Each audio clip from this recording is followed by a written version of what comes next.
सभी army lover भाइयों को जय हिंद, वंदे मातरम। यदि आपका सपना आर्मी में जाने का है तो आज का वीडियो आपके लिए बहुत ही खास होने वाला है। आपने एनसीसी का नाम तो सुना ही होगा। आज हम एनसीसी के बारे में आपको पूरा डिटेल से बताएंगे कि आपको कैसे एनसीसी को ज्वाइन करना है और क्या योग्यता है और ट्रेनिंग में आपको क्या क्या सिखाया जाता है, पूरा डिटेल से जानेंगे। पहले थोड़ा सा एनसीसी के बारे में जान लेते हैं कि एनसीसी है क्या। तो एनसीसी का फुल फॉर्म होता है नेशनल कैंडिडेट कोर और यह एनसीसी भारतीय सशस्त्र बल की युवा शाखा है और एनसीसी इसका मुख्यालय दिल्ली में है और यह हमारे देश में एक त्रिसेवा संगठन के रूप में कार्य करता है और यह स्कूल और कॉलेजों के छात्रों के लिए चलाया गया है।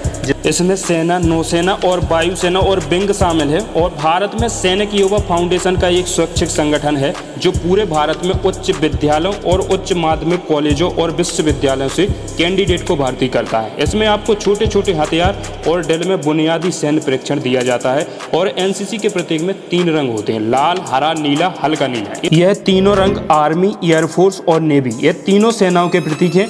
अब बात कर लेते हैं कि एनसीसी में आपको क्या क्या सिखाया जाता है। तो एनसीसी में छात्रों को मिलिट्री से संबंधित सभी प्रकार की ट्रेनिंग दी जाती है। एनसीसी में ट्रेनिंग में ये भी बताया जाता है कि अगर आप सेना में भर्ती होना चाहते हैं तो वहाँ पर आपको कैसे रहना है और कैसे दुश्मन का सामना करना है। और एनसीसी में छात्रों को बुनियादी स्तर की ट्रेनिंग दी जाती है। इसमें तीनों सेनाएं शामिल है और एनसीसी में छात्रों को ट्रेनिंग देते समय हथियार चलाने की ट्रेनिंग भी दी जाती है और एनसीसी अपने अनुशासन और देशभक्ति के लिए पूरे भारत में जाना जाता है। एनसीसी अपने देश के प्रति प्रेम करना, अनुशासन में कैसे रहें, ये सब कुछ बातें सिखाता है।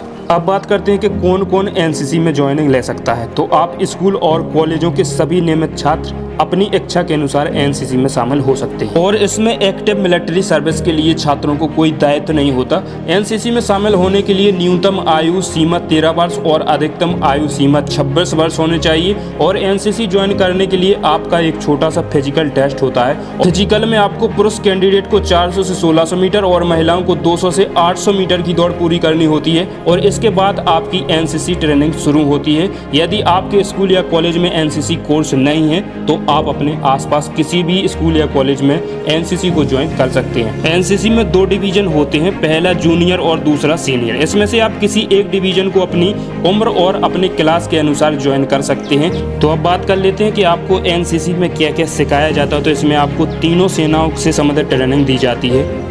एनसीसी में छात्रों को ट्रेनिंग देते समय छोटे छोटे हथियार चलाने की ट्रेनिंग भी दी जाती है और एनसीसी अपने अनुशासन और देशभक्ति के लिए पूरे भारत में जाना जाता है। एनसीसी में आपको देश के प्रति प्रेम करना और अनुशासन में कैसे रहें, ये सब कुछ आपको एनसीसी के अंतर्गत आपको सिखाया जाता है।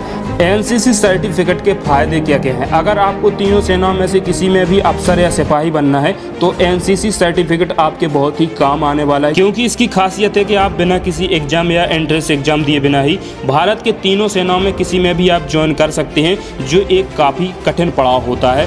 एनसीसी कैंडिडेट के लिए सशस्त्र बल में अलग से सीट रिजर्व होती है और आपको डायरेक्ट एंट्री मिल जाती है। आपको सिर्फ इंटरव्यू और मेडिकल क्वालिफाई करना पड़ेगा और आपको आगे की पढ़ाई करने के लिए बहुत से स्कॉलरशिप भी प्रदान किए जाएंगे।